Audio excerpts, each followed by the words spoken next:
Alhamdulillahi Rabbil Alameen. Assalatu wassalamu ala ashrafil mursaleen wa ala alihi wa sahbihi ajmain, amma ba'd. I'm glad to stand before you on this auspicious occasion of Inspiro Genius Season 5, and I'm here to talk about merits and demerits of national education policy. First of all, I thank Allah subhanahu wa ta'ala for this opportunity. Alhamdulillah ala kulli hal. Today, I am happy to say that the new educational policy that our government has brought in, they have addressed almost all the major points of criticism in their new policy. And they have brought the revolutionary change in Indian education system. I am saying this in a positive way. Indeed, Indian government has taken a very great step. One of the first and major points of criticism is that our education policy tries to fit the students in a particular category after class 10, like science, commerce and humanities. And this is very problematic. If you choose one stream, you cannot study the subjects of the other stream. But more often than not, the students are interested in variety of subjects. For example, when we were in class 11th, we chose commerce stream. But our interests also lay on physics and politics. But what could have we done? We were helpless.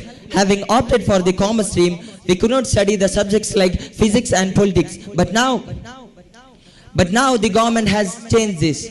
Now students have more flexibility over choosing their subjects. Gladly upon the implementation of this policy, now students can learn physics with politics, chemistry and history. Every student can learn science, commerce as well as the art subjects. And this is really a great initiative taken by our government.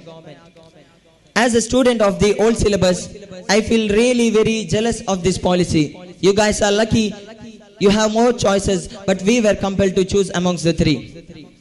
And now let us skip to the bad part. This new policy has been criticized the most on the basis of language.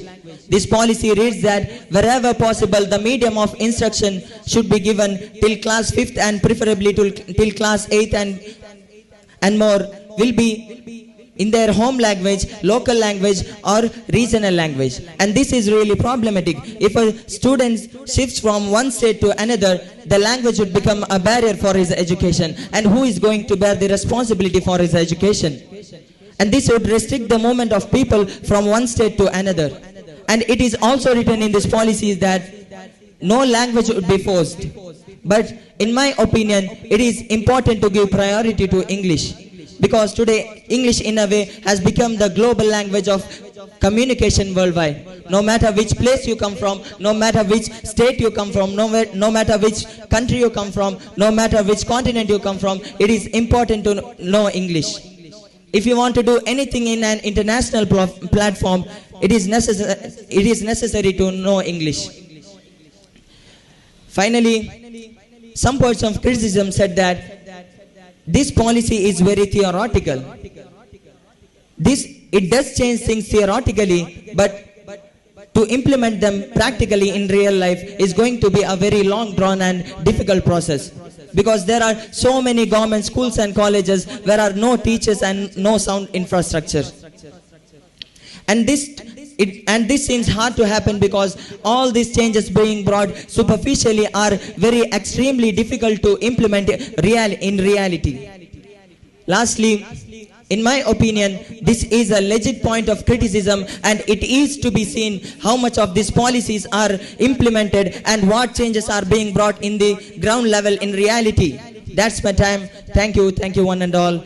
Wa akhir da'wana anil hamdulillahi rabbil alamin. Assalamu alaikum wa rahmatullahi ta'ala wa barakatuh.